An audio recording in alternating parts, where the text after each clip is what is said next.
En revanche, je vais vous parler brièvement de philosophie pour mieux vous expliquer d'où parle Mona Chollet sur le plan des idées. Il y a un clivage profond dans le monde de la philosophie politique entre ceux qui, dans une logique aristotélicienne, considèrent que le fonctionnement politique doit découler de l'observation des structures et du fonctionnement organique des individus, et une philosophie contractualiste qui pourrait être celle de Hobbes ou de Rousseau et qui considère que les comportements doivent se conformer à un contrat social.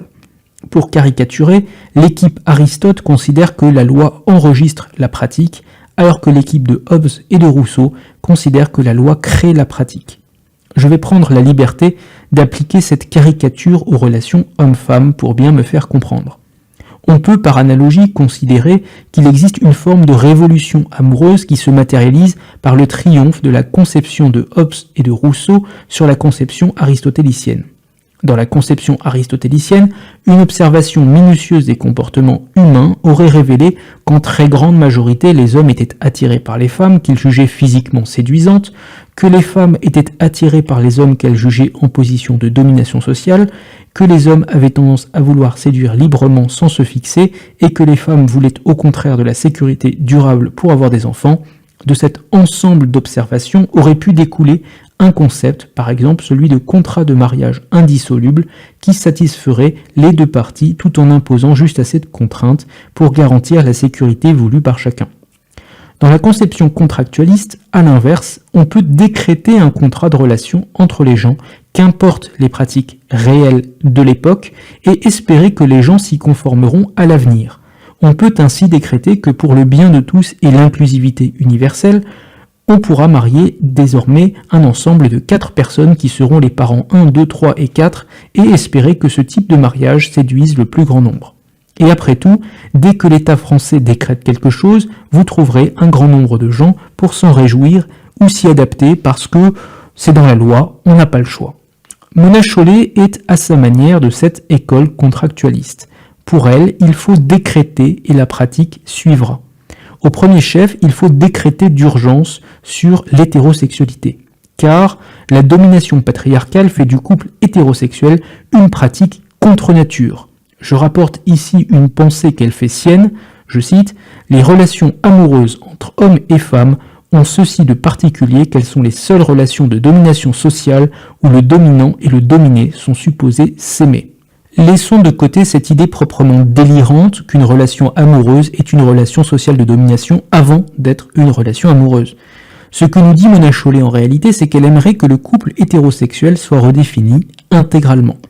Mais encore une fois, pas par une approche pratique. Mona Chollet ne prétend pas observer les couples qui fonctionnent et donner des conseils aux femmes dont les relations sont chancelantes. Mona Chollet prétend connaître la volonté des femmes, qui serait de concevoir l'amour comme un sous-produit du partage des tâches et de la lutte contre le patriarcat, et prétend que le désir des femmes va se conformer à cette volonté une fois qu'elle sera explicitée. Mona Chollet pense réellement qu'il soit possible de fabriquer des désirs et des goûts. Mona Chollet pense sincèrement, comme nombre de féministes, que si les femmes de 40 d'indice de masse corporelle et 65 ans d'âge étaient décrétées d'un seul coup les plus séduisantes, qu'elles étaient mises en scène dans toutes les comédies romantiques et pour tous les défilés de mode, alors les hommes auraient de la peine à se retenir à la vue de bourrelets ridés. Nous serions tous en droit d'avoir des doutes à ce sujet, mais même à considérer que les individus puissent être influencés dans leur goût, ce qui n'est pas tout à fait impossible, il n'en reste pas moins que Mona Chollet confond désir et volonté. Elle prétend que le désir suivra forcément la volonté. Or, Ovide l'avait averti dans une formule lapidaire. « Je vois le bien, je l'approuve et je fais le mal ». Même si 100% des Français partageaient la même vision du monde que Mona Chollet et étaient intimement convaincus de la nécessité de transformer leur couple en laboratoire de déconstruction, il n'est pas certain que les femmes se pâmeraient devant des hommes déconstruits et bégayants d'1,55 m. Et il n'est pas certain qu'elles ne ressentiraient aucune pulsion pour des hommes dominants sur d'eux et entreprenants. Même Mona Chollet pourrait me le concéder, je pense, puisqu'elle écrit, je cite, « Par moments, que nous soyons des féministes convaincus ou que nous rejetions ce mot, peut-être que nous avons besoin de devenir en pensée de mignonnes petites truies qui se roulent joyeusement dans la fange de la domination masculine parce que c'est trop épuisant, tout le reste du temps, d'essayer d'éviter ces éclaboussures. » Fin de citation. Mais il y a pire. Pire que l'écart entre désir et volonté, la vision contractualiste de l'amour souffre d'un autre défaut majeur. Pour le dire simplement, les contrats ne font rêver personne et les femmes encore moins que les autres. Le contrat est un tue-l'amour. Si Mona Chollet en veut autant à Albert Cohen, c'est en réalité parce que la vision du monde d'Albert Cohen lui a donné des frissons, des fantasmes, des élans, des émotions. Bref, elle était inspirante. Or, qui, sauf peut-être quelques juristes pervers qui écoutent mes vidéos, ressentirait pareil frisson devant un texte juridique de 35 pages expliquant le partage des tâches au sein d'un couple? Qui fantasmerait sur une écriture partagée de listes de courses? Qui, enfin, se sentirait pousser des ailes à la création d'un calendrier de sortie des poubelles recyclables? Nous avons tous besoin de rêver. L'amour peut être l'un de ces territoires du rêve. Mais voilà qu'en plaçant chaque geste anodin du quotidien dans une logique historico-sociologique de domination et de pouvoir, l'idéal s'efface et se contractualise à l'infini.